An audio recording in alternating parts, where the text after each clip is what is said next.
Have you ever lost something? Yes. How many times have you lost your keys? Not sure where you put them. What about a bit of paperwork? You knew you'd put that paperwork in a safe place, but when you looked, it wasn't there. And so you're wondering where it is. You might sometimes blame someone else for moving it. I can see some laughter going on there. I mean, I've lost paperwork before now, and sometimes I've found it in the most unexpected places, and I don't know how it's got there. Sometimes I've lost Les when I'm in a do-it-yourself shop, B&Q. Yes, I've started to look down an aisle and I've turned around and he's gone. I usually know where to find him. It's in the bibs and bobs aisle, you know, when he's looking at the little nails or screws at different sizes and gets very excited by them. Personally, I'm not quite sure what that's about, but I usually lose him in B&Q because he's gone off to look at something or a piece of wood that's a certain size. For some reason, that doesn't excite me at all. But I've lost him many times in the supermarket. Sometimes we might lose sight of our kids. I don't know whether that's ever happened. A bit more frightening, I think, when we lose them. When we went away on holiday, if I can think back that far before all this lockdown happened, and I went away and we met up with Jenny and Steve and Noah, my daughter. And when she arrived, she said to me, "I can't find my house keys." She'd got there and she said, "I know I had them when I came out the door because I locked the door, but I can't find them." And she spent the whole holiday thinking about where could her keys be. And in the end, she phoned her neighbour who had a key and said, "Could you check inside the house?" And she said all different places where to find these keys. And her neighbour phoned back and said no. So all over the holiday, in the back of her mind, she was thinking, where are the keys? Where are the house keys? She had her car keys, but where was her house keys?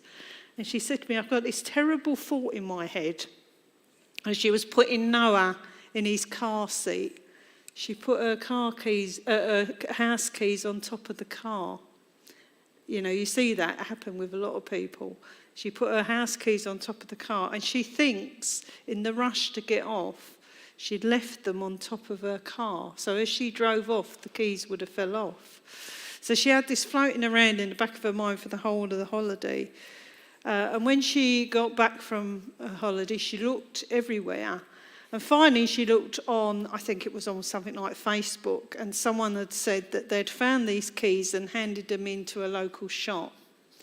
And first of all, that was really unexpected because I don't think she thought anyone who would pick them up would have just handed them in. Or maybe they might have used the keys to try and break in, but some honest person had picked them up, realised that they were important and handed them in to the local newsagent. And she was able to go there, the newsagent knew her, and identify the keys and get them back. But it was a whole week of feeling that anxiety of, where are they? What did I do with them? Trying to replay it in our minds. Sometimes when we lose things, we find them in unexpected places and unexpected things happen, like her keys being given back in. Today we remember the Magi, the wise men who came from the east. They would have been planning this journey for a long while. They would have read the prophecies about the Messiah coming, this king to be born that would rule the world.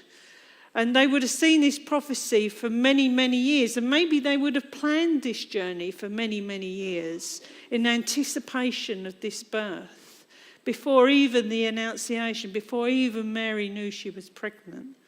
And they would have set off on this journey long before Mary and Joseph left their home. Long before he was even conceived. And they would have journeyed across, and they would have been asking themselves, where are we going to find this Messiah? Where are we going to find this King of the world who's going to change the world forever? And they would have gone searching, but they would have followed the star. They were guided by their star. And finally, when they get to the place where they think they're going to need to be, they go to the wrong place. They go to a palace because they anticipate that's where a king will be born. And of course they find instead a despot leader, Herod, who immediately feels threatened by their arrival. But instead of reacting, he tries to be sneaky and says, no, they're probably in Bethlehem because that's where it was predicted. He knows the predictions as well. So he sends them on their way saying, come back and tell me where you find this king so that I may worship him. And of course, they have no desire to worship. Herod had no desire to worship but kill. And of course, so the wise men journey on and they find, after all their long searching, they find this child in an unexpected place. They find him in a stable, in a poverty place, a place of poverty. And they worship him, bringing him gifts that will sustain the family for the journey ahead when they go into exile to escape any sort of attack from Herod. So it's all about searching in ourselves. Our faith is often considered by other people as a hobby, something you dip into and out, but obviously it's not a hobby for us. I think with the restrictions happening, it's helped us to focus on what we need. It means that we've got to go make that extra effort in order to connect with our faith. It means that we need to spend more time ourselves searching for the meaning of what that faith is, because we're not always able to attend church. We might not be able to attend the services. We might not be able to attend other things that may nourish that faith. So it's depending on us to make that effort, the effort that the Magi made themselves in finding the Christ child.